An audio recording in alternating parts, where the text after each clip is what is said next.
Good evening and welcome to All for United. The day after, the nightmare before. I think it's fair to say a week is a long time in football. Last Sunday we were jubilant, 4-0 against Everton. We thought we were back.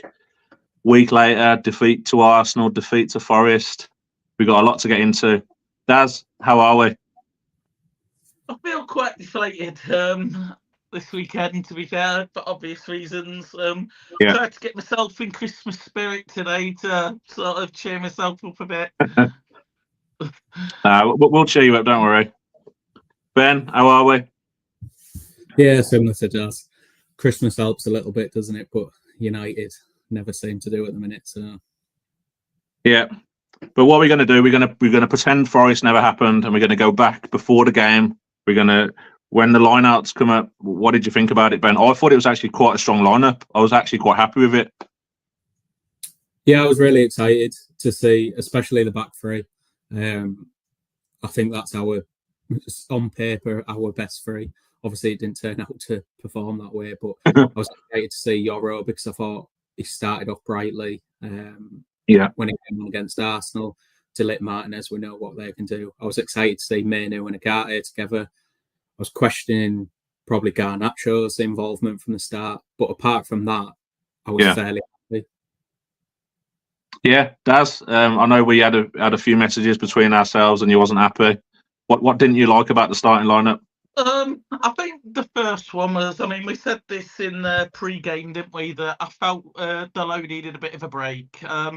It just seems overused, overutilised, and his legs just look gone. And obviously this new Amorim system relies solely on people's work rate, and he's going to get a lot of stick for just being fatigued. He looks fatigued for me. I just felt maybe it'd have been worth playing Milicia on the left again, as much as he's not played a lot.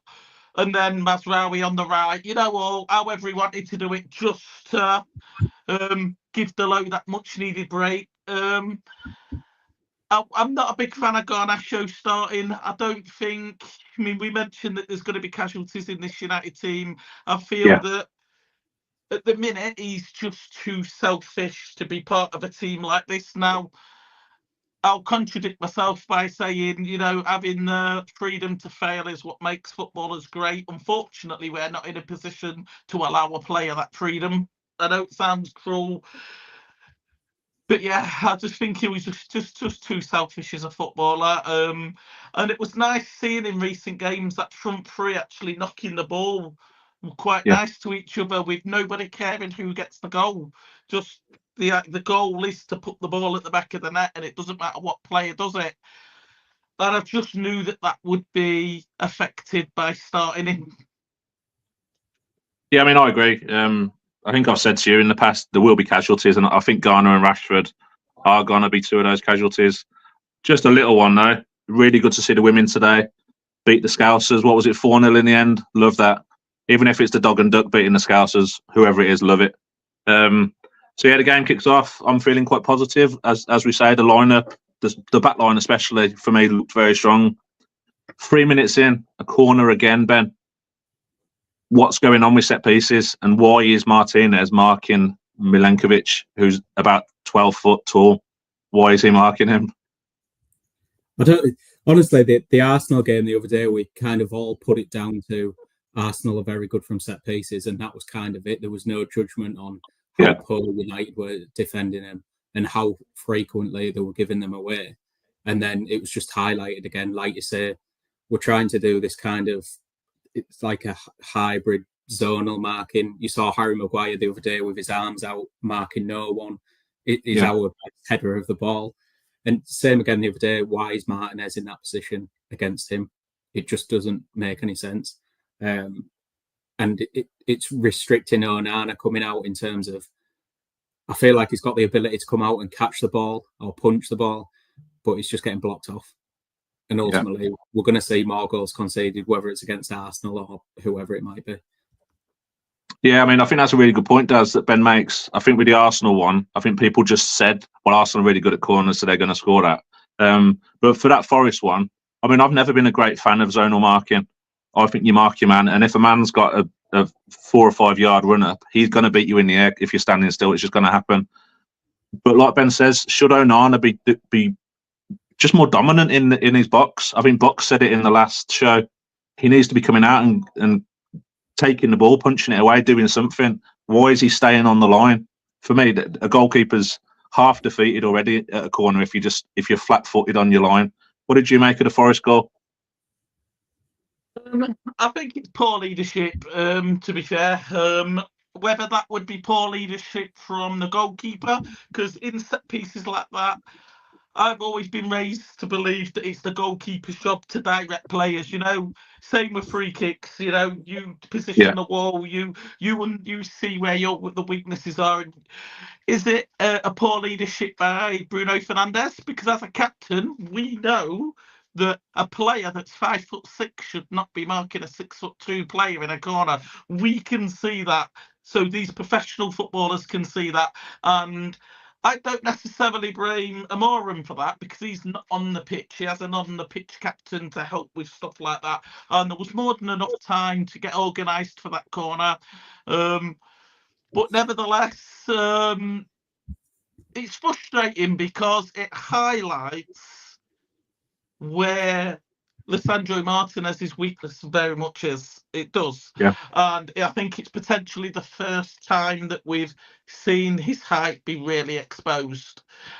Problem is, if Manchester United don't start organising set pieces better, they're going to start picking at that height. They're going to start deliberately putting 2 players with him just to get a goal. But yeah, I think it was just poor leadership, and honestly, I don't know who you blame for it. Is this a coaching issue? Is this Ruben Amorim saying that I want the goalkeeper to stay on the line? We don't know this, but somewhere there's poor leadership. Yeah, I mean, I don't think I've seen Onana really come off his line for corners, even under Ten Hag. I don't remember him really doing that. No. Do you think that's a manager issue there, Ben?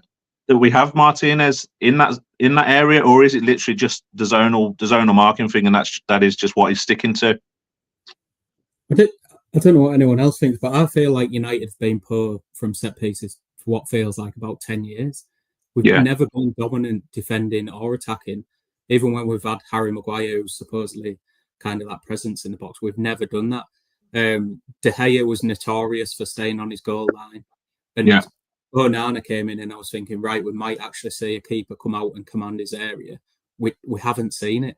So whether it's just kind of instructions that are filtering down, obviously there's been a change in coaches, whether it's more of a continental way of defending that Amorim's kind of gone with in Portugal and it's worked. It's not going to work in England, because there's a lot of talk about Arsenal, quite rightfully, how good they are at set pieces.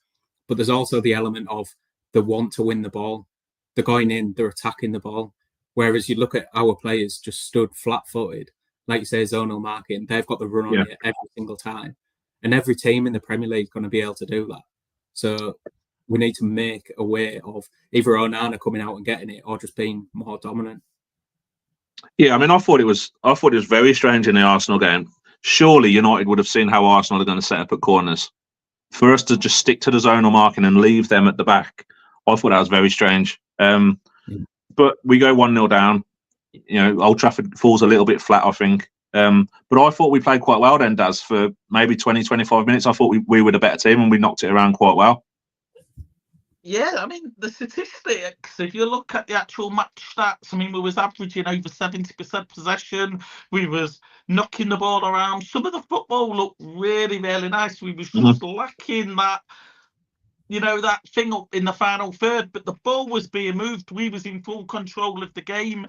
There was no rush to try and get a goal. And sometimes I like that, because it creates that patience, and you stick to the system. You stick to what... Because when you start rushing things, that's when, like towards the end of the game, I mean, Dalot taking that shot with 10 minutes to go. That's what happens when you try and rush things. You make bad mistakes, bad decisions. So, I thought the game was going really, really well. I think, and that's what shocks me about how poorly it fell apart. Yeah, I mean, Box says here for about half hour, the game felt very easy. And even though we were behind, Ben, it felt like we were still in control of the game. We were still going to come back into it. Talk us through our equaliser. What did you make of it? Again, it's symptomatic of United, where we, like Daz said, we've kind of controlled the game, and we never look like creating this kind of system goal or whatever you say. But that specific goal did look a bit more planned than what we've seen previously, in terms of Agate picking up the ball, going in, Højlund making that run off the back, or Garnacho making the run off the back. That looked like more of a system goal, which I was quite pleased with, to be honest. And I was quite pleased with Agate actually picking the pass, because that's been chucked about quite a bit, that he can't pass forward. It's not specifically his job to do that, but when he can do it, he's shown that he can do it there. So I was quite pleased with that. And obviously Højlund, that's where we need him to be. That's what we want him to be doing.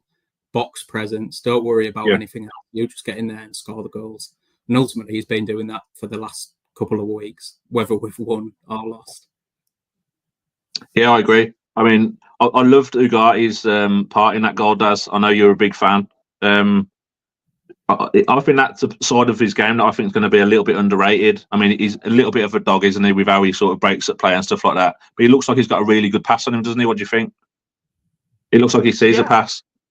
Yeah, I think it's weird. It's not, until he does something amazing, people are going to think, oh, he's not good enough and not good enough. And then he'll do something and you think, fantastic, fantastic. Yeah. But yeah, I think that he's going to be, I mean, there's more than one of them, but there's a couple of players that you look at and you think the team can be built around these players because of moments like that. I mean, to go off what Ben said about the goal, it looked a bit planned. I mean, I've said this a few times in different lives. It looked like a goal that Sporting would have scored. Yeah. Which is really positive. Even now, losing 3-2 in the end, and we ended up with a poor performance. The positive to take from that first goal is that it was coached by that manager, because it was a Sporting goal, which shows you that we are improving, even if it's just for one moment in an 90-minute game. Yeah, I agree. Like this comment here says, it was like KDB-esque for that very short moment. So we equalise, and then for me, I think we're going to go win the game then. Because it has been so easy for the last sort of 25 minutes of the game, I think we're in the ascendancy and we go and win the game. But for me, it went a bit flat then, Ben. I don't know if we just weren't trying to force it as much as we were when we were looking for the equaliser, but it just went a bit flat, I thought. What did you make of it before half-time? It felt like the players felt that, as in we're back in this now, we're just going to go on, we're just going to win it. Kobbie Mainoo, I absolutely love Kobbie Mainoo and what he does, but he is sometimes he slows the pace down a little bit in terms of he wants to hold the ball, put his foot, which is great for 90% of scenarios. But I think this game needed, right, you've scored, go and get another one or two before the half, and then you're done. You can make your changes in your second half. So I just think the fans and the players probably felt the same way, that we're going to be fine here, and obviously didn't turn out as such. Yeah. I mean, Box says here, Daz, that Forest looked like they were gaining a little bit of confidence before half-time.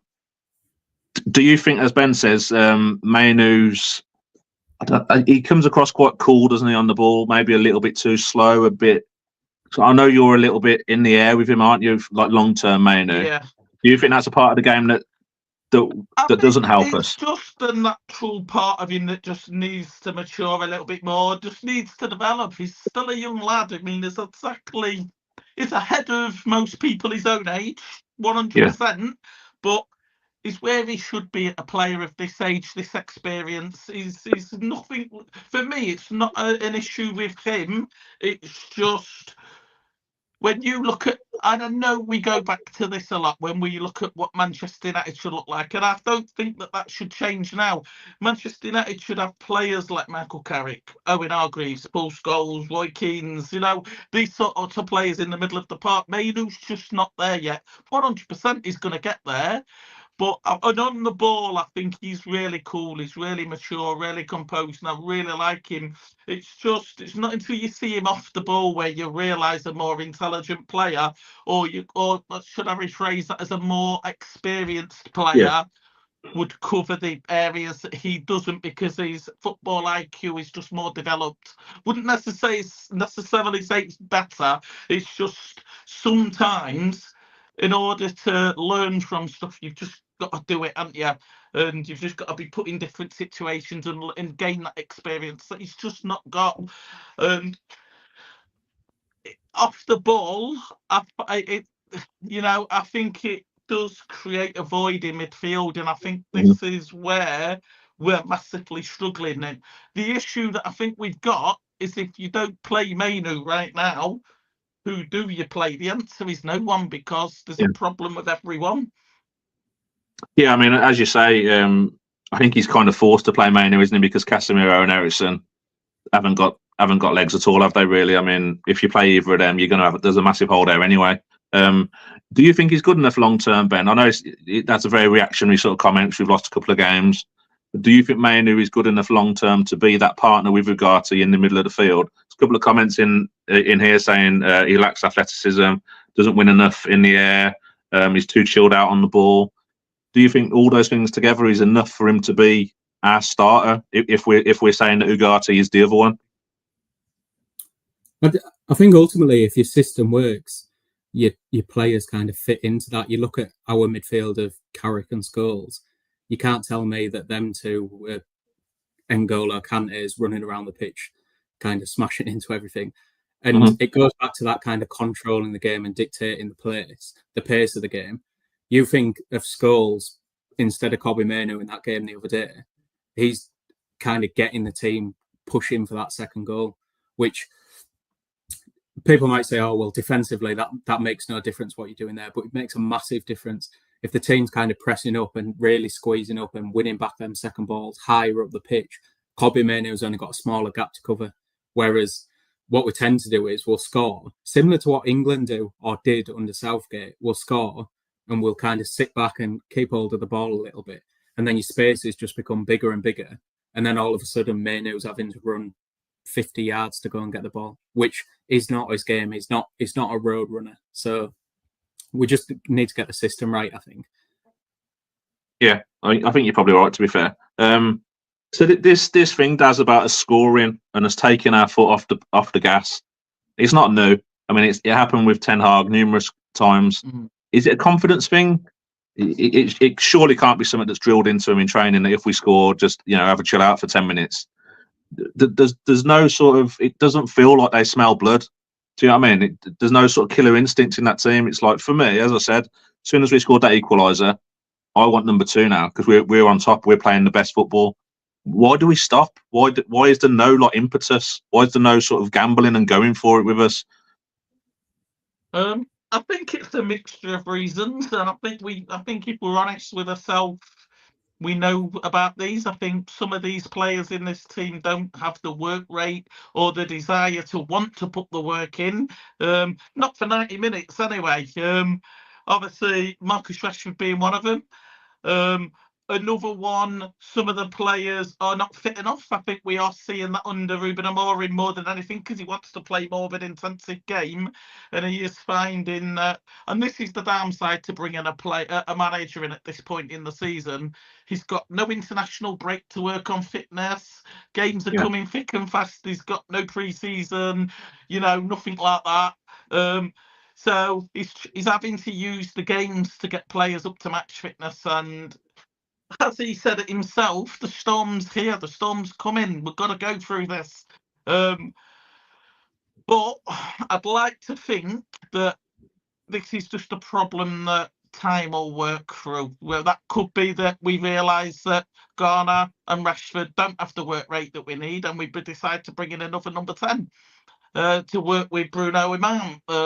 It could be that he actually realises that the Premier League maybe isn't suited for the 3-4-3, and he maybe then tries to go back to the 4-2-3-1 with quite a lot of elements of his system, if that makes sense, which obviously brings the wingers back into their comfort zone a bit more.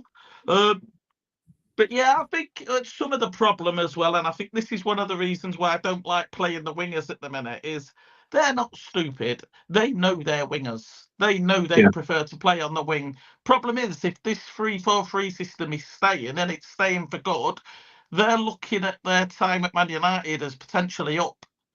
You know, it's not a system that works for them. So it's like, so why bother? You know what I mean? So why bother? We're moving on anyway, so why bother? You know, and I hate that. I mean, I like to think that you give 110% until the day you leave the dressing room, but I think some of these players know that they're done and know that they want to move on. And yeah. Yeah, I think you're half right there, to be fair. So it's half time. Again, I'll say it again. I thought we were going to come out and win that game. Christ, Ben, what is Onana doing with that with that second Forest goal? Like, what is he doing? I mean, when Gibbs White hits that ball, I think that's took a deflection. I think something's happened with that ball. How's that gone in? I mean, talk us through from the Bruno pass to Euro. Talk us through that goal. What happened there? Yeah, I think that was probably a symptom of Euro not really playing much so far, and Bruno kind of. You think if Mazraoui was in that position, he'd have probably got onto that ball from. And I'm not calling out Euro for it, but Bruno was probably anticipating that he'd get onto that. And then from that point onwards, it's just terrible. I saw a stat before the game that Onana is. I think he had the most clean sheets in the league, or joint most clean sheets. And he'd also had the joint most XG prevented in the league. And you could see that in his performances, because we haven't had these howlers that he had in the Champions League. And you're thinking, right, finally, he's just settling in. He's just starting to do what we're expecting him to do. And then that, it can happen, can't it? But it does put a bit of doubt in your mind to back to last season. And you're thinking, is he going to go through another couple of weeks like this? Because we really can't afford him to be doing that anymore. Yeah, I mean, as you say, he was maybe due a bad game. I don't know, because for me, he's probably been one of our best players this season. I've rated him quite highly on my socials and stuff. But this comment here, Bruno is equally to blame, and I think Ben's probably hit the nail on the head there with Euro maybe being a little bit rusty. It's his debut, so maybe a bit nervy. Does a player like Mazraoui, like Ben says, that's up to speed, does he kind of take that pass a little bit easier? What was your take on that second goal? So obviously it was a poor pass by Bruno Fernandes. Being an experienced player, club captain, he should know better than that. 100% should know better than that. So he was the source of the problem. He created the problem initially. Defensively, I don't think either of the two defenders that was remotely close to that ball showed any desire to want to try and stop it. They let the shot come in far too easy. I think had we have won that game, Onana wouldn't have got as much stick. He got the stick because we lost the game ultimately. And I do feel for him, because I think he was a little bit complacent with it. I think he felt that it was going to hit his foot and he was going to save it. Probably didn't take into mind thought that it's actually chucking down with rain. The ball's going to hit the floor a little bit differently to what it would normally. I do think it was a little bit of complacency for him. I genuinely think in his head he's stopping that ball. I thought it's just going to clip his foot, and he's happy at that. I just think a mixture between him being complacent and the weather conditions put the ball in the back of the net. And I do feel for him, because I genuinely thought we'd turned a corner with him. And I mean, goalkeepers are going to make mistakes. Alisson Becker's considered the best goalkeeper in the world, and he makes loads of mistakes. He just doesn't get caught out all the time. It just seems like when Onana makes a mistake, he gets caught out and the ball goes in the net. So making mistakes is very normal for goalkeepers, especially with that sort of style. We see Ederson, even Manuel Neuer makes these mistakes. They happen. But I think we're talking about it for two reasons. One, it's Man United, and two, we lost the game. Yeah, I mean, Boxer said here that's Onana's Taibbi moment. If you're of an age and you remember that Taibbi moment against Southampton, that was a shocker. I mean, my 9-year-old daughter is turned into a little bit of an aspiring goalkeeper. She had to save that shot yesterday. Do you know what I mean, it was just crap. I mean, however we dice it, it was just rubbish. But there was a comment in the chat a minute ago. How isn't Ugarte? How isn't Martinez? How isn't someone closing down Gibbs White on the edge of the box there? Again, for me, it's a little bit lackluster. And then we go to the third goal, Ben. So Onana's let the second one in, and for a period of time after that second goal, I thought he was all over the place, weren't he? He kind of lost his cool. Would you blame him for that third goal? Would you blame Martinez at the far post? Why is he letting that bounce? It just felt like a mess to me.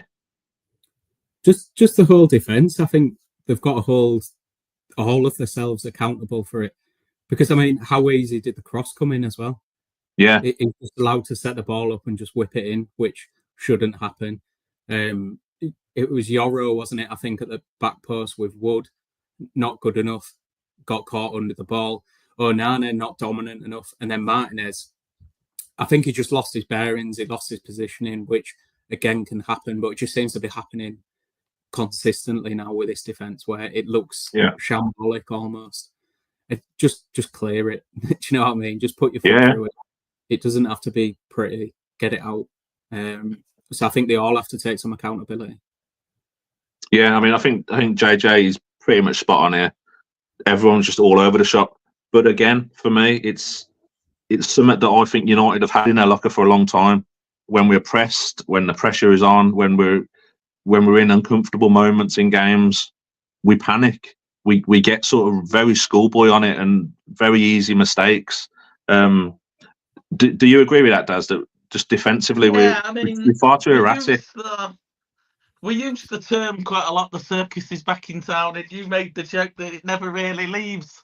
And it's honestly, it's like that. It's like just as you look at Manchester United and you think we're looking good. I mean, you look at the stats.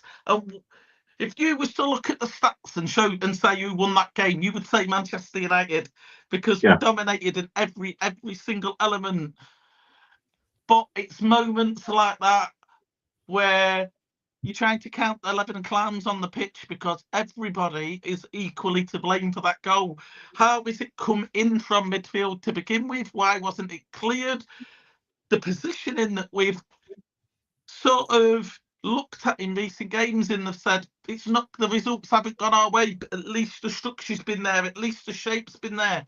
That wasn't even there for that goal. It was just, it was as if, like we say, the circus is back. It was as if you could close your eyes and it's a moment from every single manager at their worst moment.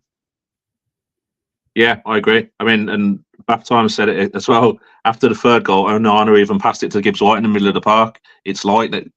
Get your shit together, for lack of a better word. Just get your shit together and put your foot on the ball. Take a moment. But I feel for Amarin in games like that. I mean, what can he possibly do on the touchline, Ben? When his players are just like giving teams 2-goal leads. You can't do it to anyone in our league. I don't think our league's so competitive. If you give someone 2 goals, you're very, very rarely pulling that back, are you? I think you could have said that under Ten Hag as well. You go back and look at some of the goals and you think, you come away from that game yesterday and you say, right, if we eradicated the stupid goals and the set piece goals, we win the game. You come away from that Arsenal game, take out the set pieces goals, and it's easy to say that. But if you go through every single game, there's a goal where you look at a defender and say, he should have done better there, or a goalkeeper, and he should have done better there. Whereas when you watch, say, a Man City or a Liverpool, well, not so much Man City at the minute, but a Liverpool, when they get a goal scored against them, it tends to be a decent bit of play. Or we need to just be more consistent and more dominant in that, and just iron out all of these mistakes, because we're not good enough going forward, and we're just making mistakes every single week. You're going to lose games. Yeah, I agree. I mean, I watched a bit of the Spurs. Can I just comment on this comment that's come in by Baftime really quick? Yeah, you carry on. So it's basically put, I have less sympathy for Amorim as on the corner goal. You need a minimum of 5 strong aerial players. I disagree. You can't change the way you play to suit the players. I think Ten Hag tried to do that and it failed. I think Ruben Amorim needs to come in, play his style of football from day one and find out where them gaps are. Find out who can and can't play that system and then replace the players that can't. Because the minute you start changing the system to suit the players, you get lost in an awkward part of how can we move forward because we're stuck in this position. Problem is, we then struggle to move players on. We struggle to bring the right players in. I think Ruben Amorim has done 100% right. He's played his system the way he wants to play it. If come the summer, he says Lisandro Martinez is just not big enough to play, the zonal defending that I want him to play, then 100% we move him on. But you can't change, the way that the players play. It's got to be the manager's way. These players, we've seen time and time again, they can't play their style of football. We need a manager that has sort of the balls to come in and say, it's my way or no way. If you can't play my way, I'm going to replace you. Yeah, I mean, for me... seeing these gaps is good. I just hope that Ruben Amorim sees these gaps, sees these errors and sees the pros and cons, and at least when we get into the summer, mainly, he can sit down with Wilcox, Barada, these sorts of people and say, this is the characteristic of a footballer that I want. This is why these players don't work in this system, and that isn't going to change because. And then let's then bring the right people in. Yeah, I mean, I agree with the comment to a certain degree. I mean, for me, you've got the perfect defender sat on the bench.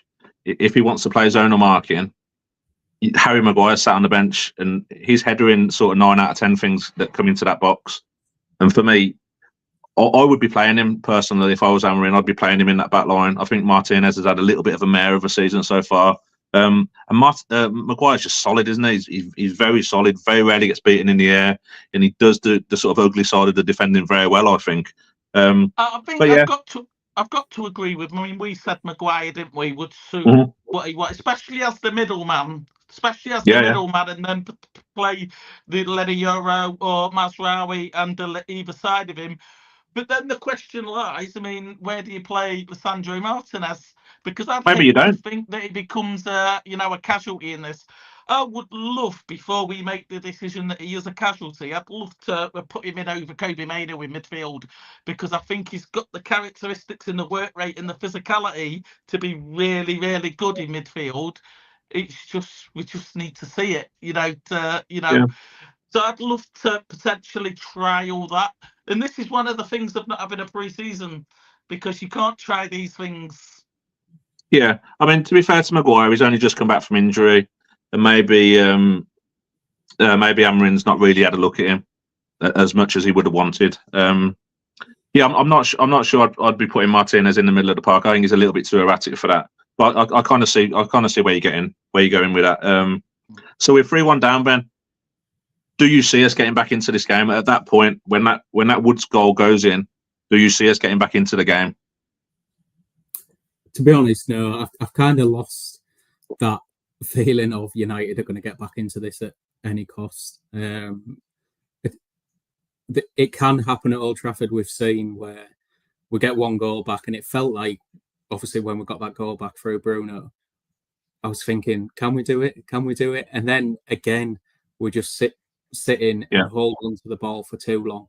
You have to use that momentum. You have to use the crowd getting behind the team to press on and get that second, third goal. But ultimately, that second goal's come from a bit of magic from Ahmad, a bit of magic from Bruno. Without that, again, not much.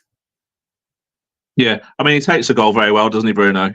When it comes back to him, he takes it very well. But I felt it a little... Sorry, say it again, Ben. Ahmad did well as well, didn't he? Yeah. We've seen he can do that. They've been the two key players in terms of attacking players.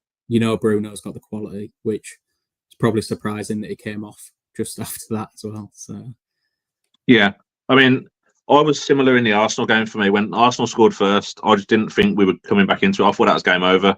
I watched the Spurs-Chelsea game earlier, and Chelsea went 2-0 down. But even as a neutral, I felt Chelsea was still in that game. And I just don't see it in United at the moment, Daz. I don't see goals in this team against a team that's half decent, basically. I mean, Everton are absolutely pony. But even Ipswich, they were well-structured, well-drilled. Like Nottingham Forest this season, well structured, well drilled. He's signed some very good players. I don't see us breaking down like well drilled teams. Do you know what I mean? I don't have the confidence in that in us going forward. Like what has to change there for us to? Do you know what I mean? I'm gonna say it, and I know people are gonna disagree. And I said this straight after the game. I think we've got to change the whole front line.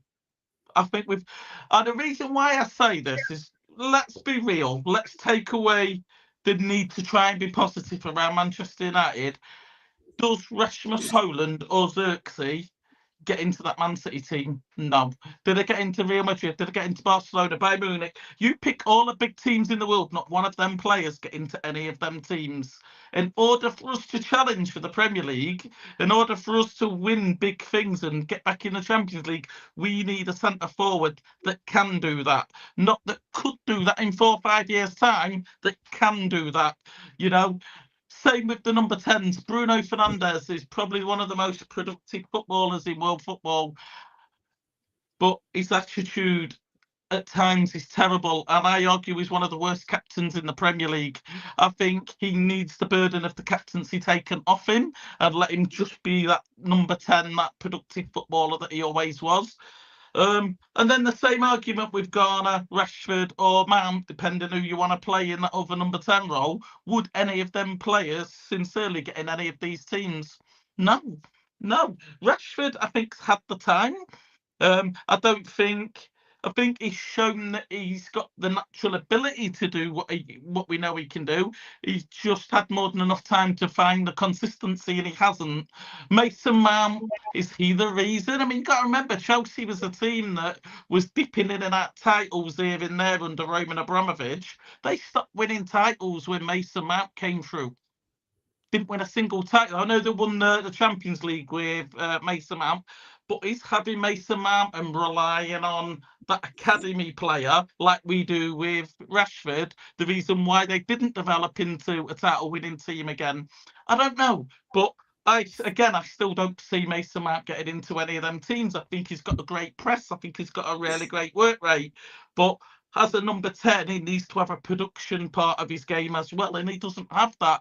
So for me, and I know it's unrealistic to say that, I would just rebuild the front line. At the moment, you look at that possession from yesterday. Just to put this into context, 72%. We had over 600 passes, comparing that to 240 by Forest. You look at even the pass accuracy. We was close to 90. Forest was close to 60.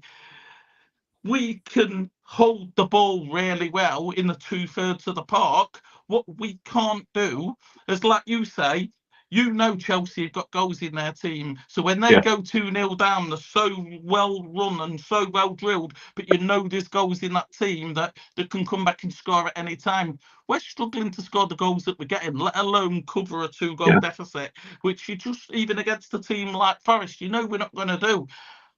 I don't see that changing, because by the time these players, especially Hojlund or Xerxes, develops into them sort of players, I think we'll have a new manager by that point. Because ultimately he's not going to get the goals or the results to keep his job. Ben, I think what Daz is saying, worrying about Hojlund getting into City or Liverpool's team, the more worrying thing is, would he get into Nottingham Forest's team? Would he play over Chris? Would he play over Delap at Ipswich? Would he play over Watkins? Would he play over Isak at Newcastle? I think the answer is probably no to all of them, which, if your striker isn't starting for Ipswich and you're supposedly challenging him for the top 4, you've got a reality check incoming. Yeah, I mean, I think that's the big thing personally. I think it is an expectation thing, a reality thing. Like I agree, I 100% agree with what you're saying, Daz, that these players wouldn't get into Real Madrid, they wouldn't get into sort of Liverpool sides because we're not at that level at the moment. I think we're eating from a very different table at the moment. But I think this comment is spot on. I mean, you bring out the stats about passing. I mean, City could pass the ball 1,000 times, but all they do is pass it sideways, and like 10 of those 1,000 passes go forward. It's what you do with the ball, and like this comment says, we're very pedestrian. We go side to side. Is that a quality thing, Ben, or is that a confidence thing? Are we just not good enough to do it?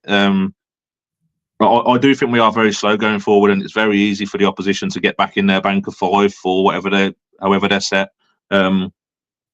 We just struggle, don't we, going forward? We've seen this under Louis van Gaal.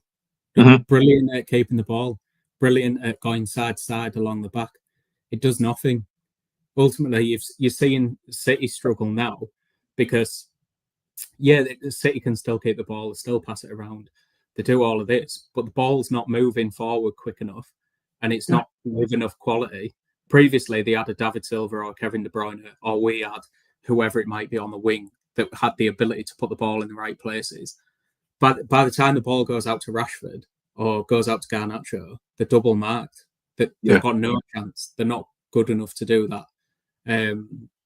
So I think it's a bit of both. I think you can see the system, what he wants from them, because if you watch Amorim on the sideline, he's constantly cajoling the players to move the ball quicker.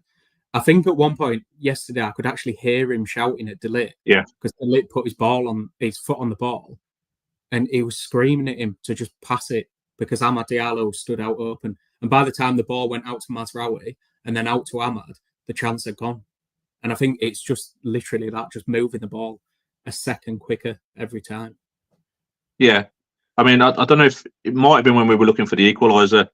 I think it was a period like that where De Ligt had the ball, and you could even hear the crowd like just moving forward. And the one time in that game we did, and we fizzed a couple of passes together. We broke their line very easily. Like Ugarte just passes it, and we were in on goal straight away, and we score. I don't see why we don't do that enough, because I genuinely think, Daz, we have good enough players to do it. Like we're just not. I don't know if it is a confidence thing. We just don't gamble. Like United of old, like we'll all go back and say, the United of 90s, and it's like if you score 2 goals, we're going to score 4 or 5 anyway because we'll batter you going forward. It's just there's no confidence. I don't know. I think we've obviously got certain players in that team that are confidence players. I mean, Marcus Rashford being one of them. I think when he's confident, like he was the year that he scored 30 goals, you can see how good he is. I think Harry Maguire, to an extent, is a confidence player as well. I think, when everyone was knocking his confidence, his performances dropped massively, and then he sort of had a few good games, and the fans started getting behind him again, and that confidence grew. So we do have confidence players, but I don't know. I mean, I'm trying to stay really positive. I am really, really starting to stay positive, but not to compare this Man United team to, our famous teams of the 2000s or the 90s by saying, would they get into that team? No, would they? I mean, the ultimate goal for Manchester United right now would be to challenge for top 4. I think that would be the first big goal for United, to get to a point where we can challenge for top 4. So we can only compare these players with teams that you would expect to be in that top 4. Your Man Cities, even your Aston Villas, Do our players get in that team? Too long we've sat here and we've said, these players have that quality, they have that quality, they have that. But what's the point of having that quality if we never see it? And we've had enough manager changes for some of these players now to realise that a manager's not getting that confidence out of them, because the manager changes and nothing changes with that player, and there's different players in that team, and that's sort of where I'm at the minute, and I'm like, you can't keep blaming it on confidence, because we've had different changes of managers and we've had different systems, and we've had positive days, and the players' characteristics. I think the raw fundamentals, of wanting to play for the shirt, the desire to play. Yeah. I'm going to use one example, and I know you're going to hate me using this example.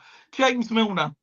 I think as a footballer, it doesn't matter who he plays for, and he's played for different people. Doesn't matter what position he gets brought on. Doesn't matter what position his team's in. He comes on and he gives 110%. 100%. It's the one thing you can guarantee from James Milner. He wants to win a game. I don't feel Manchester United have got enough of them players. Yeah. And I think a bit like yesterday, there was no desire to want to, to take that game to another level. Yeah. I mean, even with the subs, Ben, what was it? Rashford, Xerxes, Mount. I think that was it. Nothing came from it, did it? Yeah, Mazraoui, sorry, as well. But in that, we're taking Bruno off as well, aren't we? There, so we're taking probably our biggest goal threat, our biggest sort of creating player. Sorry, there was just nothing there, was there, from the subs? The game just, like Daz said, where was the sort of like, I want to bust a gut to change this game? It just felt really flat again. I think what Daz has just said about trying to win the game and wanting to win the game, that's exactly what Bruno, for all of his flaws, that is what Bruno Fernandes brings in terms of passion, wanting to kind of push the team on and trying to score a goal. And then it comes off. I was honestly baffled by that decision.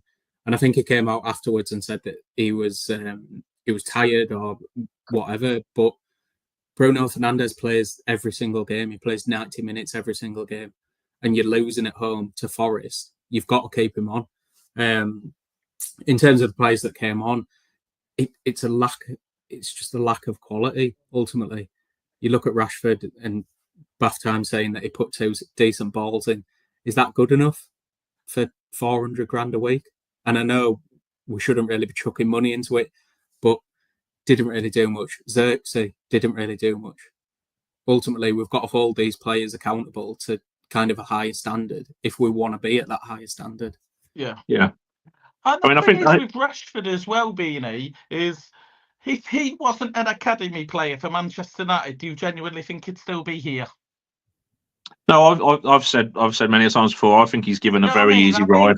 Being an academy player and having that, he's one of our own, so to speak, and I think that's the one love as fans we have for our academy. We want all of our academy players to come through and be the next class of 92. I think we've given Marcus Rashford more than enough, but like Bender said, we need to hold these accountable to a higher level, and some of them we do have to cut our losses with, and it could mean that you lose so much short term, but you'd gain so much long term by doing it.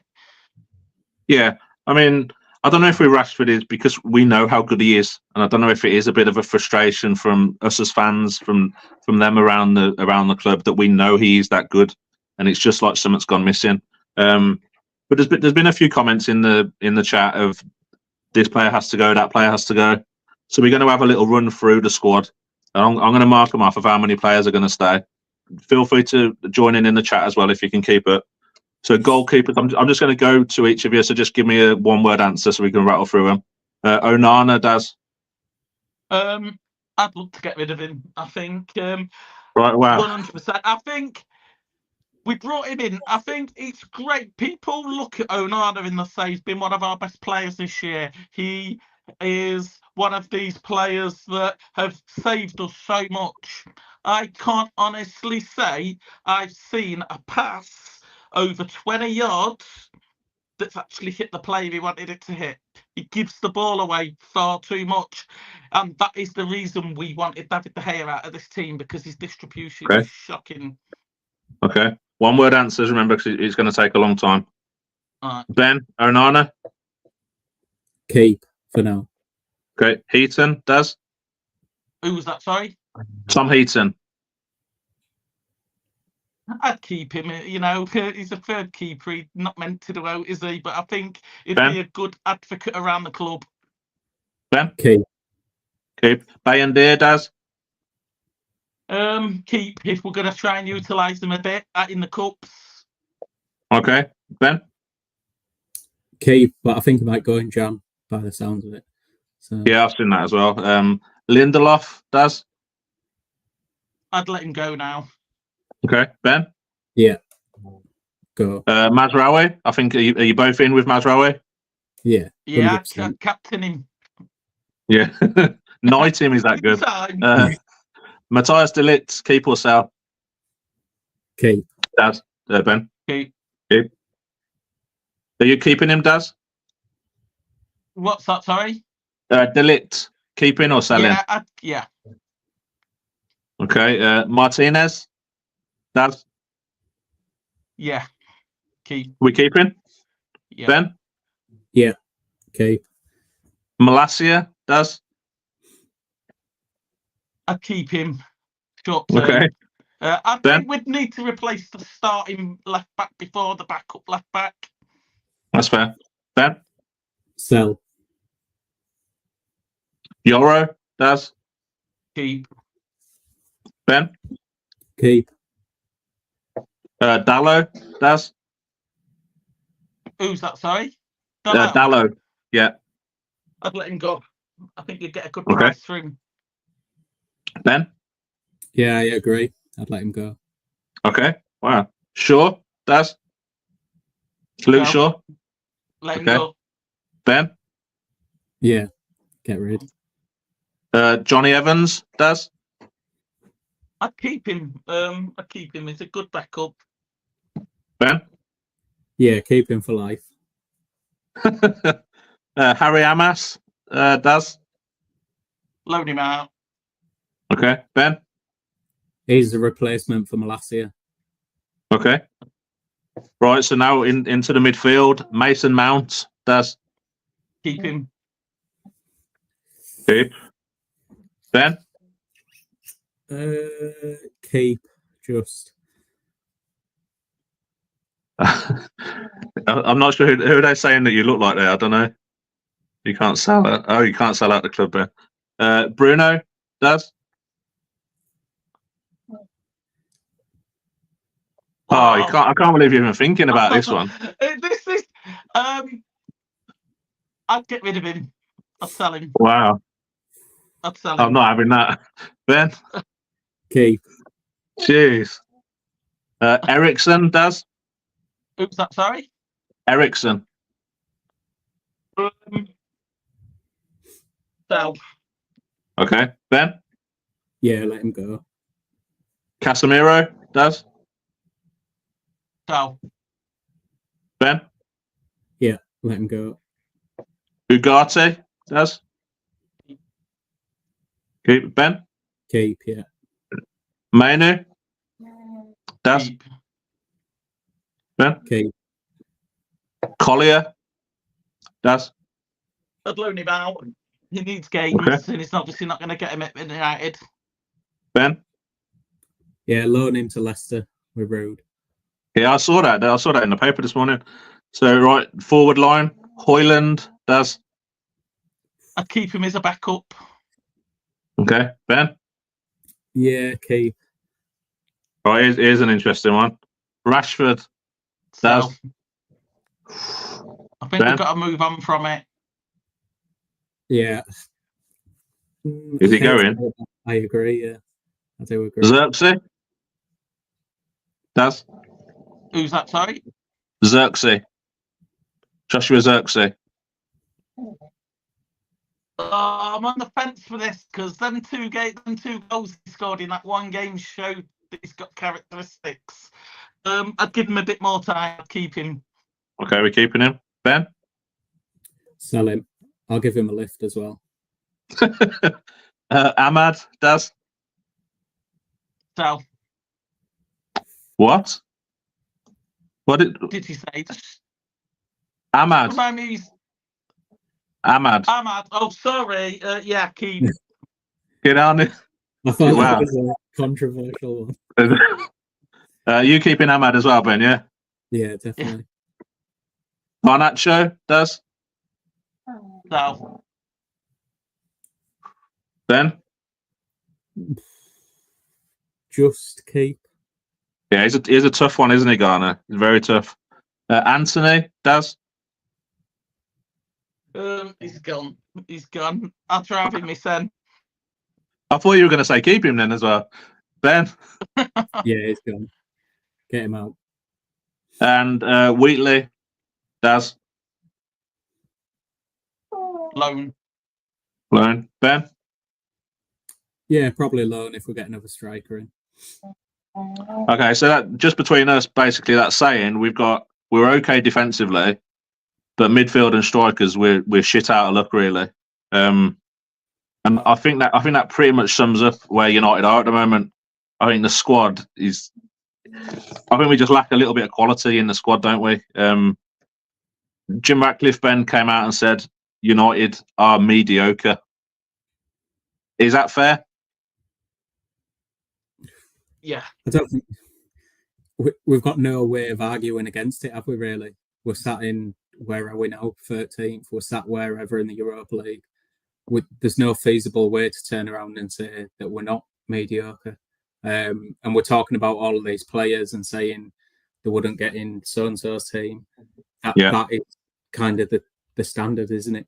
If you're below the excellence, you are average or mediocre, and that's exactly where we are, unfortunately. I think you talk about a standard though, Andy, and I'll use Marcus Rashford as one, and you mentioned earlier in this live that we know how good he can be, right? But if I genuinely said to you, who would you want in this team? A Sadio Mane that I don't think is good as Marcus Rashford at his best. I think Marcus Rashford at his best is better than Sadio Mane, but Sadio Mane, you'd get a good player for 38 games. Who would you want genuine? Honestly, and this is our rivals that we're talking about. I know he doesn't play there anymore, but who would you rather have? Sadio Mane that's good for 38 games, or Marcus Rashford that's world class for 3, but maybe a liability for 5 and okay for the rest. That's like the Pogba discussion, though, isn't it? Because Pogba is very good, and he'd show you sort of a couple of times a season. But for me, there's dozens of other midfielders I'd rather have in that position than Pogba. I'd rather have a Mane that's very good, or giving you sort of 7 and 8s every game, than a Marcus Rashford that normally gives you a 2, but he might throw you a 9 in sort of 4 months or something. And that for me is where Rashford is.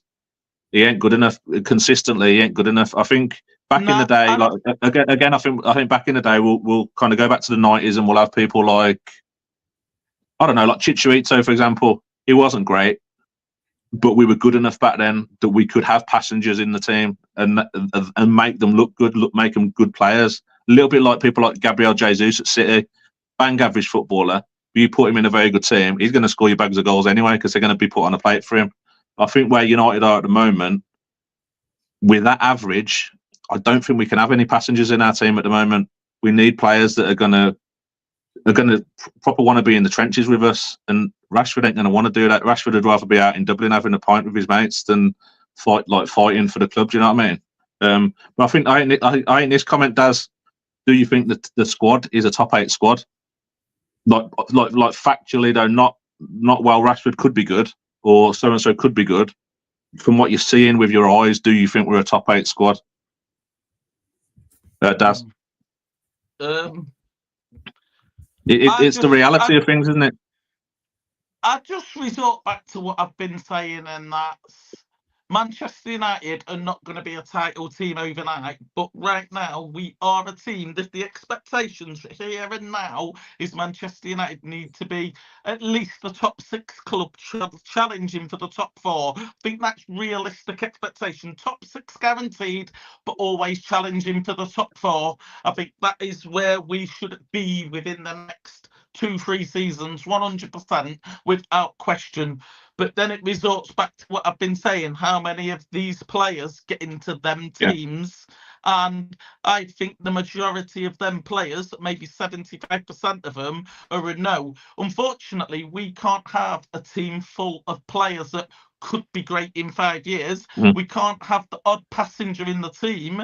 We need to, like you said, back in the 90s, we could have a player like Owen Hargreaves that wasn't a great player. He was a good player, but you could get away with having that good player because of the few characteristics that he had, because he was surrounded by great players. The reality is these passengers in this team don't have great players around them to compensate for that. Unfortunately, we've become a fan base that has become reliant on defending these certain players. Let's defend Luke Shaw because he's the best left back when fit. Let's defend this player because he can score 30 goals a year. The reality is consistency for me beats quality any day of the week. I would rather have 11 players that are consistently good, because at least then you're probably at the level of a Brighton. Probably at a level of a Brighton, which is fighting for top 6, which is obviously better than we are now, you know. And then you build upon that. How do we then move 11 players that are consistently good to having that one world-class player? You then maybe become a Chelsea. You then, you know, and you build that way. I think we've just got to gut the team, but the players that have not been good in the last 3 managers are your Marcus Rashfords, potentially are your Delos, are your Luke Shaws, you know. But these, I mean, especially Rashford and Luke Shaw are 2 examples for 2 different reasons why Manchester United just need to let them go. So just off the back of what Daz has just said, Ben, these comments come in: 11 consistently good players, not world class, won't win you anything. Where do you go on that sort of consistency over having the world class players? We need to get to a standard first, don't we? If we're 13th in the league, we cannot be looking at winning Champions League or Premier League, which the FA Cup, the League Cup, is great to win. We've had a couple of great trophy victories, but where's Ten Hag now? Where are them players? They're in the mud again. Ultimately, you need to start from that base. Like Daz was saying, you can build a team around the likes of Agate, players like that, hard workers, do their job. I keep saying all the time on TikTok, do your job. And Agate does that. He's not going to score you 10, 15 goals like Lampard would or someone like that, but he's doing his job. And ultimately, we've probably got 2 players who are doing their job at the minute, and it's probably Agate and Mazraoui. Yeah. And that's kind of it. And Amad Diallo will chuck him in.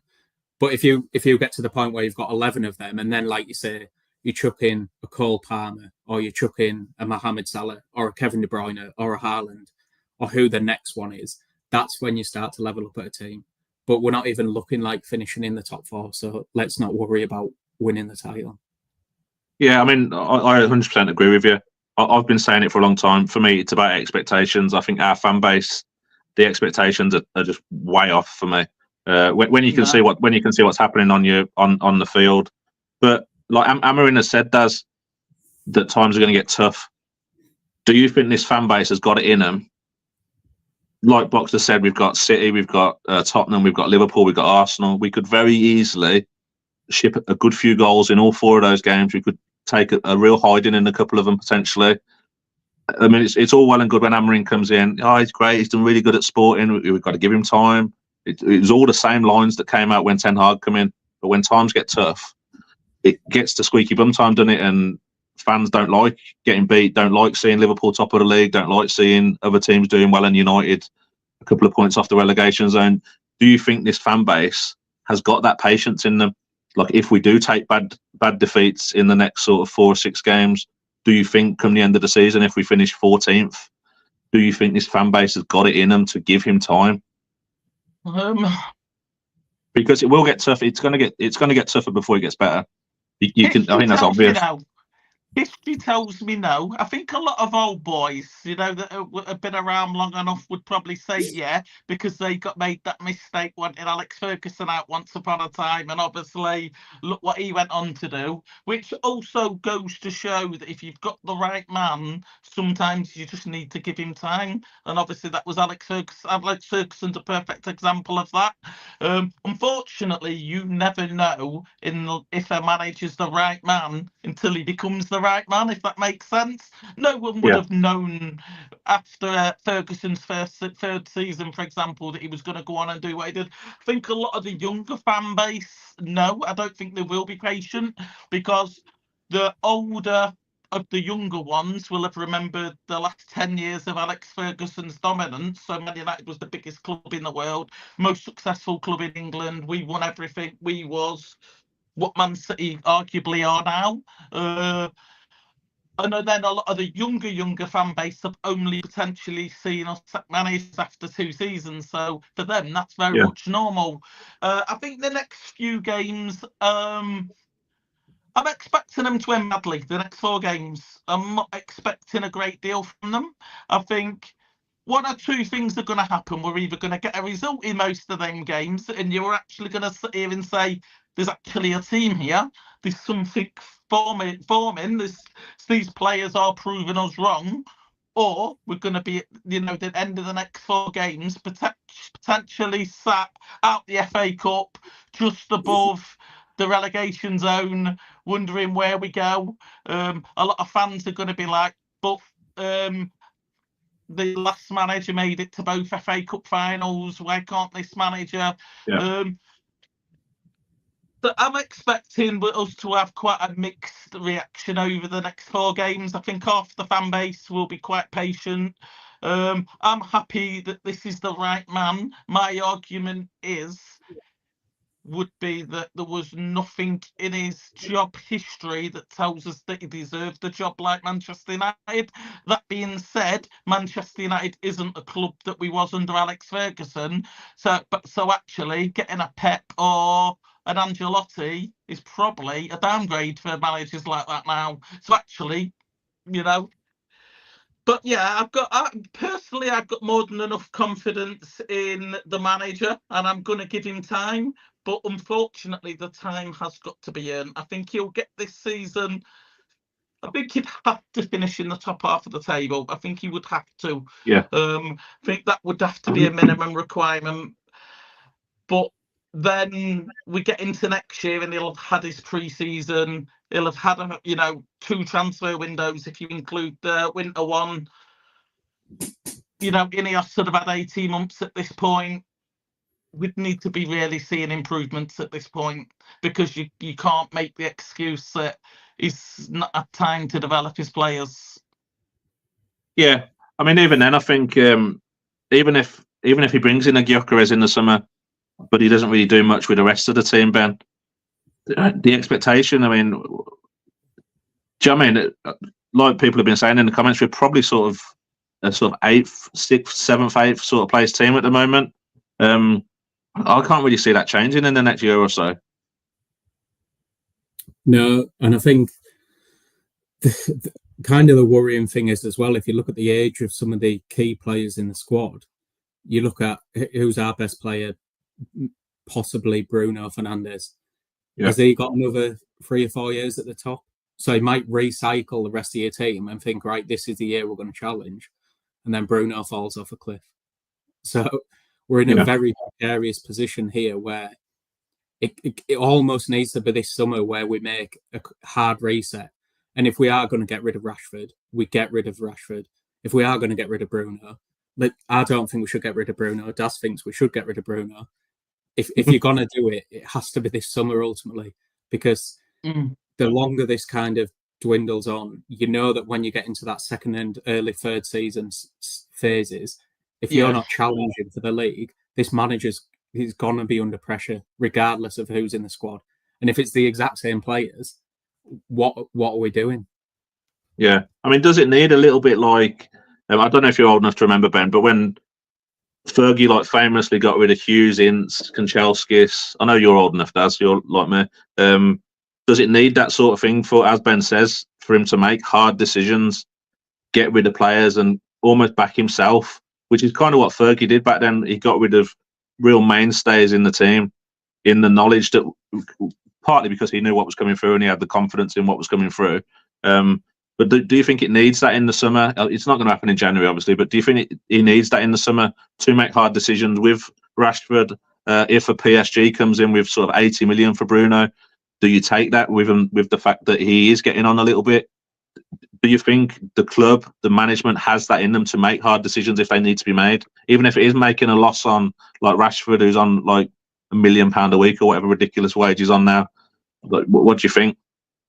I'd like to think he can. I think I'm going to use a perfectly good example, and I think this is the approach that Ruben Amorim needs to do. He needs to look at the system he wants to play and have the best players he can physically get in that system, not necessarily players that he can convert into that system. If he's got a left winger, to bring in a number 10 that can do it naturally. You know what I mean? If that's what it is that he wants to do, I mean, a perfect example, and I'm going to use one of our rivals, but they're successful because their manager did this.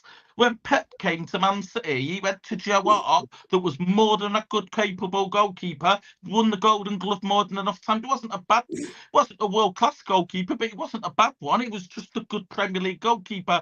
There was no reason at that point in time Pep needed to get rid of him, but Pep said, he's not the sort of goalkeeper that fits my system. I need to bring in a new goalkeeper. He brought in a new goalkeeper. That goalkeeper didn't work out. He then brought in Ederson, and that happened in 3-4 years. You know, that transition. And granted, you wouldn't get that. You wouldn't be able to bring in 5 left wingers at Man United until you get the right one, or 5 number 10s until you get the right one. You would have to, because we just don't have the money that Man City did back then, and we don't have the freedom to spend it like Man City did back then.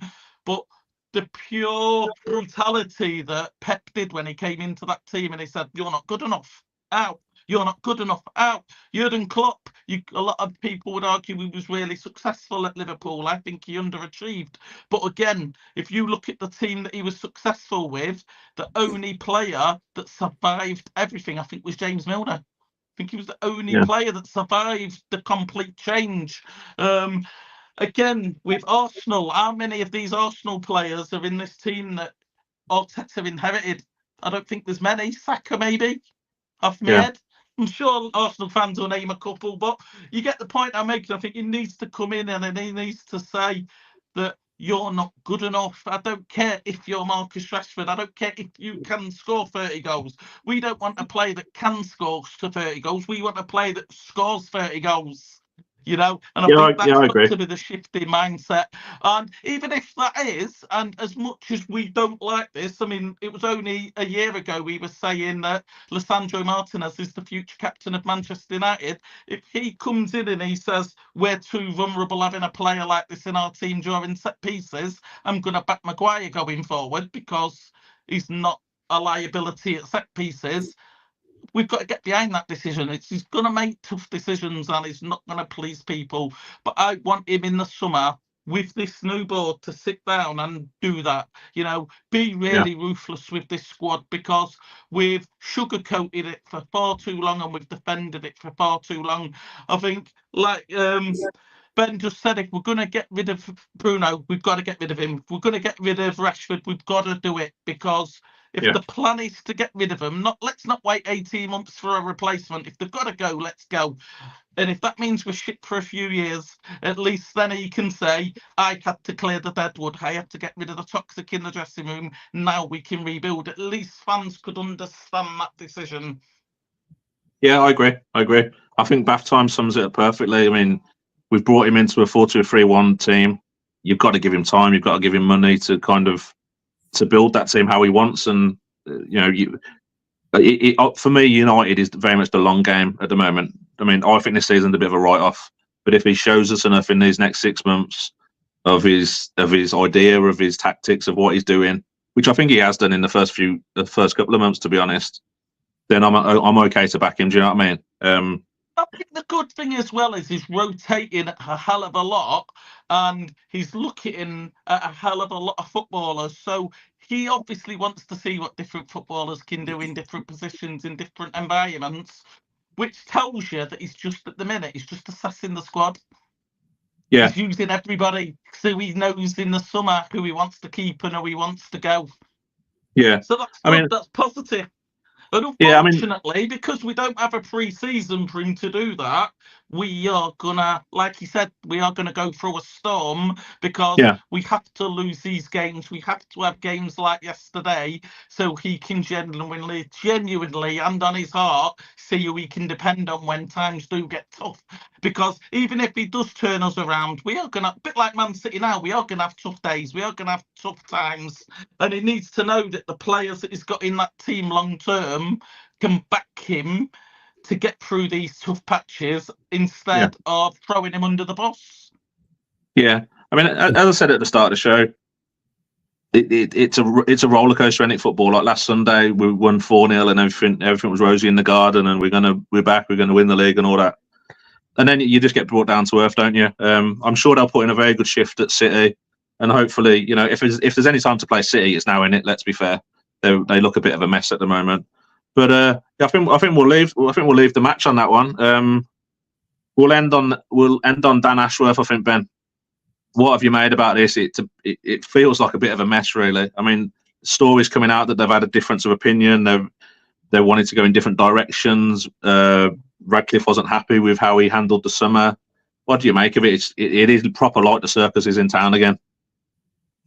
Yeah, we said before, didn't we, that you just don't get a day off as a United fan, and that's what it feels like. You wake up and you see the news. The one thing that I do find interesting is that they might say we've had a difference of opinion, difference of kind of thought or feeling of where we need to go. Do you not? Is that not their job to kind of assess that before they go and pay $3 million for someone and wait 7 months for him on his gardening leave? Surely that's their job to kind of say, is this the right man to wait for?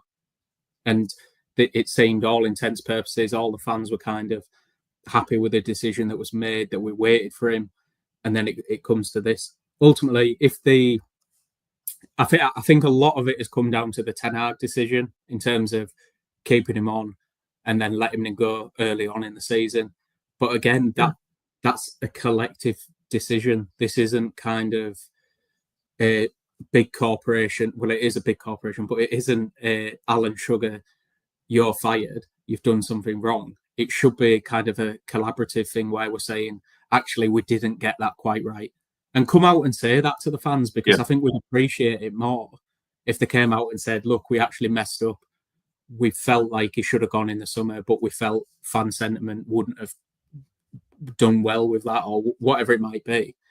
It just feels all panicked, all rushed, and not what we expected from Ineos, to be honest.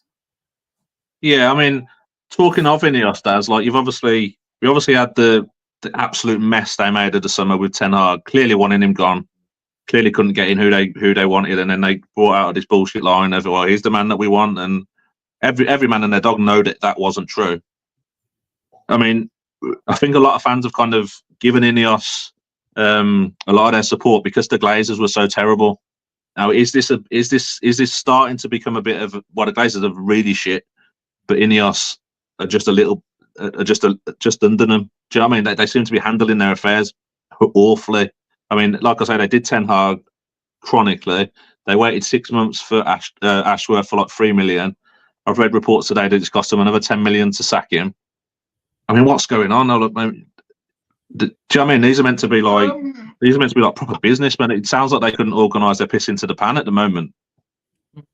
In terms of Ineos, I can only judge them on what they've done in comparison to what we saw in 18 years of the Glazers. The first one was the appointment of Omar Barada.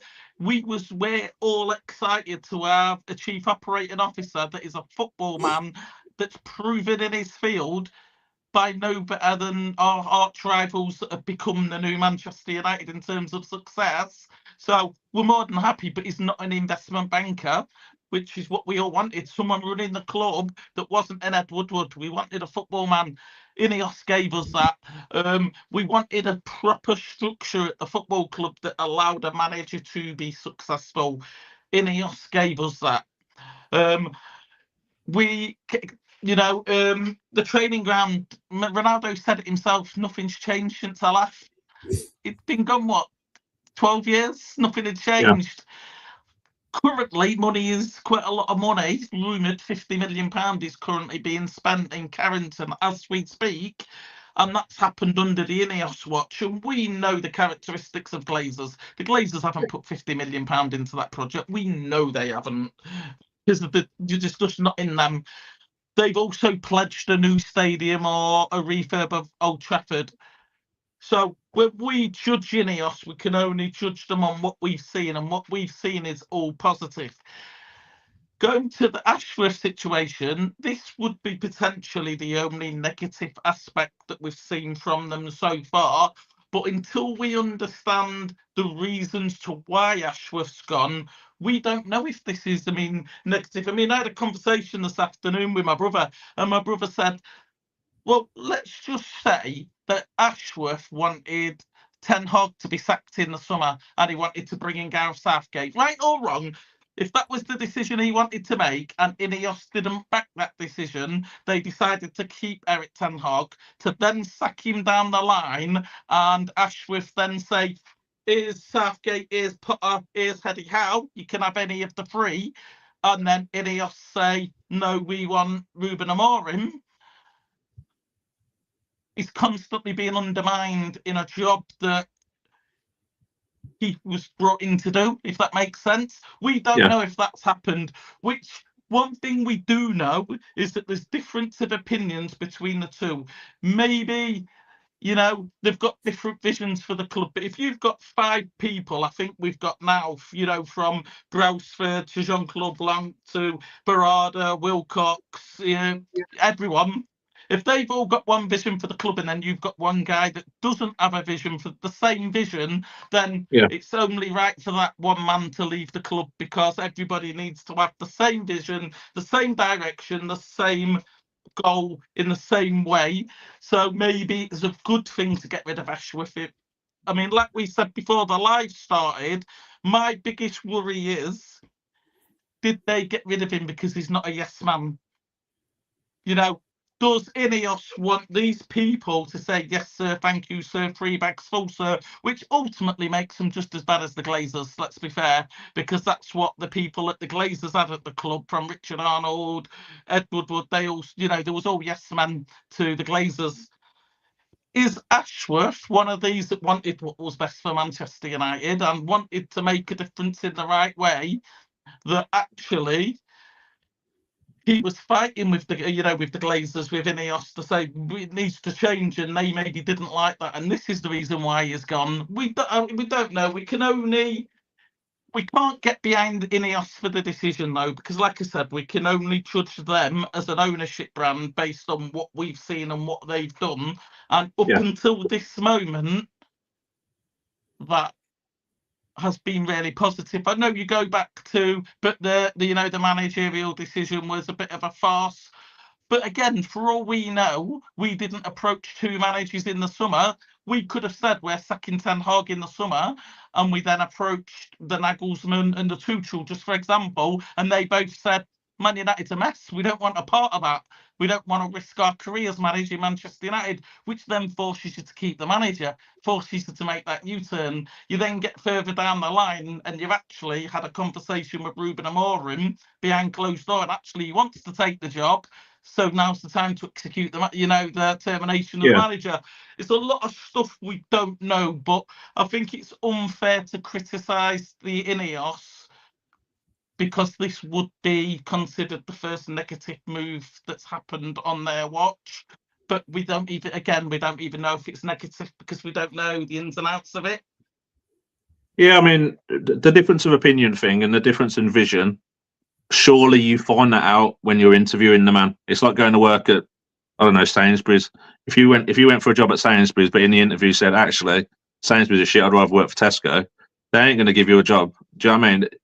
if his vision is so far detached from what Radcliffe wants, given the fact that Radcliffe is just going to sit in his ivory tower and he's going to have Brailsford, he's going to have Radcliffe at the time, he's going to have Wilcox dealing with their own parts, I think there's a bit of an issue there. As Baftime says, if he's very much behind Ten Hag staying and giving Ten Hag 200 odd million quid, it was very clear that Radcliffe did not want Ten Hag as the manager. So there's mixed messages everywhere. And something else Radcliffe said this week, Ben, he's almost, how would you word it? He was asked about the women's game, basically, the women's team. And he almost, he basically said that the men's team is his first and foremost on his mind, and the women's team is kind of not as important. I mean, I'm kind of digressing a little bit there, but he's basically said the women's team isn't as important. Do you think comments like that they harm how the fans look at the ownership, don't they? I mean, the women's team is just as important as the men's team, is it not? Should it not just be, we want the best for Manchester United? It shouldn't be like, I want the best over here, and the other one they can just do with what they want. Do you know what I mean? He seems to be throwing out very mixed messages. It's difficult to say because, from my personal fan perspective, the men's first team is the kind of pinnacle of what I want to watch. Does that mean we should be undermining the women's team or the youth team or anything like that to the detriment of? No, because the foundation of United is kind of an encompassing elite sporting structure. It's not the men's first team gets everything. It's like having two local councils that give money to one area and they just completely neglect the other area. Yeah. What the approach should be from Ratcliffe is, we appreciate what the women's game brings to Manchester United. We're going to put people in positions that can deal with that. But our main priority, because he could label it as the primary income for Manchester United is the first team. We need to get that right first. And I could accept that as a Manchester United fan. But I just think some of his wording, he said something about the ticket prices as well. I think he mentioned Fulham's ticket prices or something like that in the statement they made. What comparison does Fulham have to Manchester in terms of economy, in terms of wealth of the local people? Does he take us kind of for fools? Or I don't know whether he's just miswording stuff or whether he's used to kind of this corporate entity. Yeah. Which, like we've said, United is a corporate entity and we do have to accept that as fans as well. But he has to talk differently to the fans. It's not the same as Ineos. Yeah, I agree. I mean, Daz, we had a few messages between ourselves about this. It's kind of like having two kids in it, and at Christmas, your favourite kid, I'm gonna buy loads of stuff for the favourite kid, and the other kid is gonna get loads of like cast-offs, and you just deal with what you've got. You'll be all right. It can't do that, can it? I mean, I think you said in a message to me, the women's game is very different now with quality, and it feels very much like the women's game, the women's team. Because they're in a bit of a mess as well, to be fair, financially, and what's going on in that team. So that could do with a bit of work as much as the men's team, but it just doesn't feel like it gets the attention. I think that's the big thing. There's been no love shown during this change of ownership. There's been no love shown towards either the academy or the ladies' team. In that, all focus has very much been on the first team, and I get that is the bit that Manchester United are vocally the brand are, so that has to be at least 75% of your focus, especially with Manchester United men's team being in such a mess that it's in. The women's team arguably could tick on for a couple of years and not necessarily be a liability to the brand. It just wouldn't excel as a brand. Same with the academy. But as the owners of the football club, he has a responsibility to manage the football club. And whether he likes it or not, the academy and the ladies team are part of this football club. They are part of the same brand. Now, what I would have liked him to say is these renovations that are happening in Carrington is going to be beneficial to the ladies team because we're going to bring the ladies to Carrington. They're going to train on these days. They're going to have their own pitch at the back of, the training complex. it's it's going to benefit them. At least then there'd have been a bit of love shown. But it seems as if they've just been cast out of Old Carrington completely, because Manchester United are using what would have been their main training pitch at Carrington and their facilities where we upgrade the men's. I get that. The men's have got to be the priority, but they could have relayed the message that the women will come here.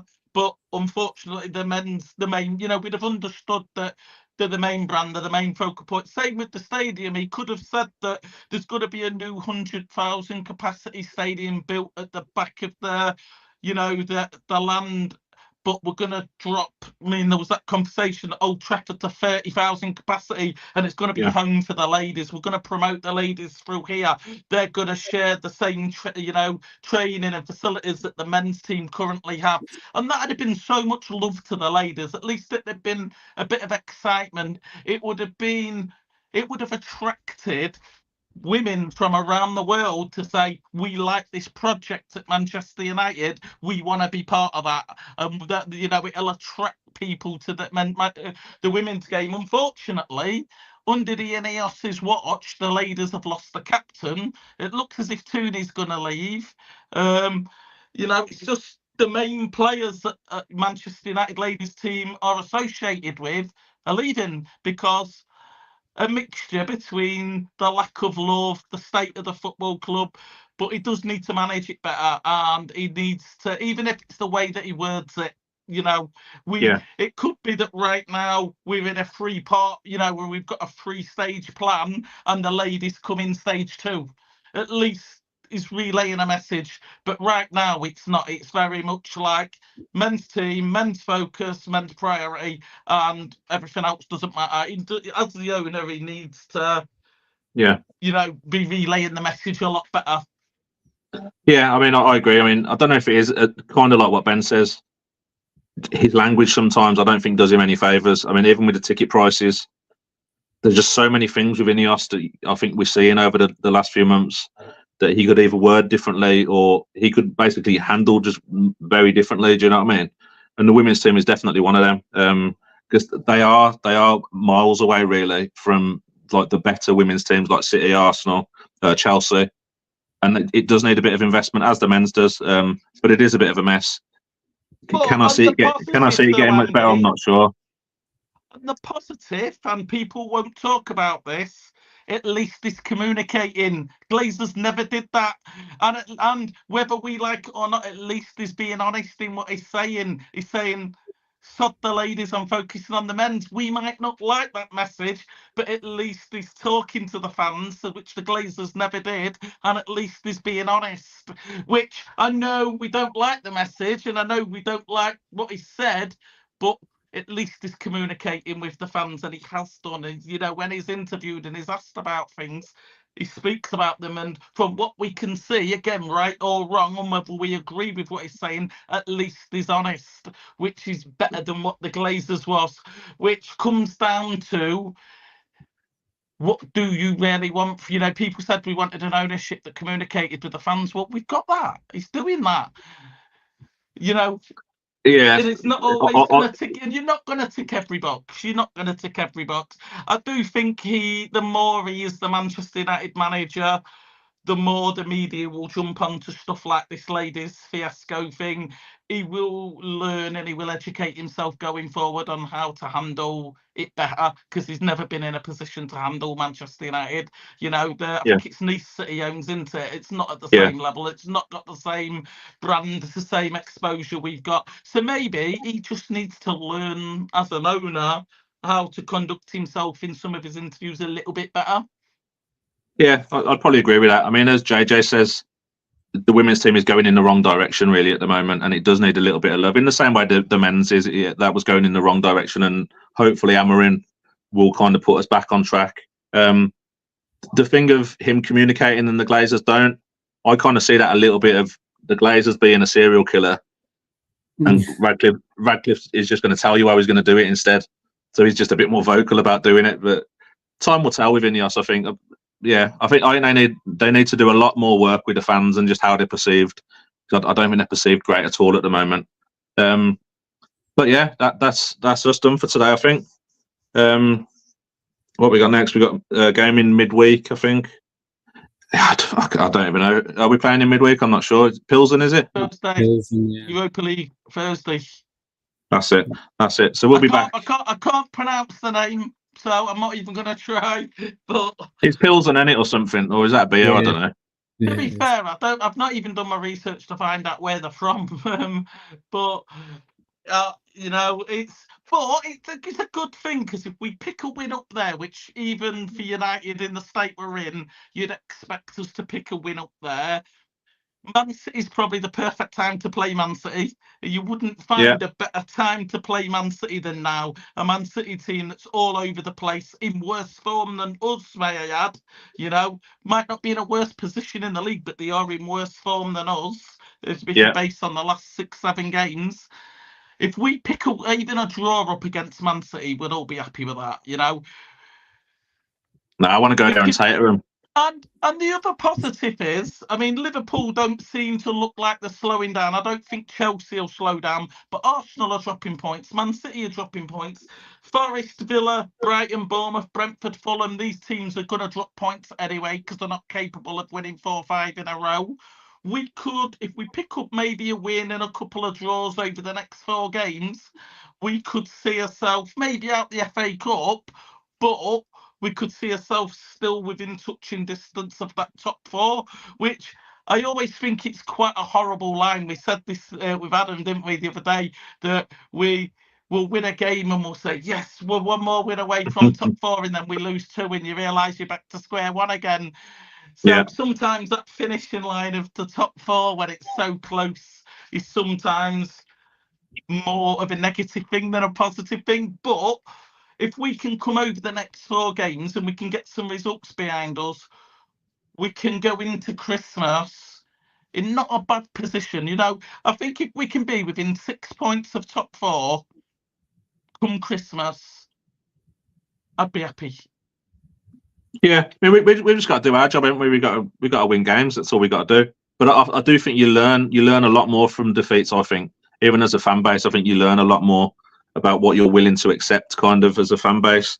But yeah, I'm going to leave it there, guys. We could talk all night about it, but stay positive. Hopefully, a week of two nice victories coming up. Beating the little City would be. Well, let's see. Daz, where can people find you? TikTok. Normally follow the argument, but I am here twice a week. Normally midweek and weekend. Yeah, we got the old weekend slot as well, haven't we now? So we'll be a little bit more. Ben, where can we find you? I notice your TikTok is starting to grow quite nicely. Yeah, just over on TikTok. It's going well, so keep chucking out some random videos and see what happens. Love that.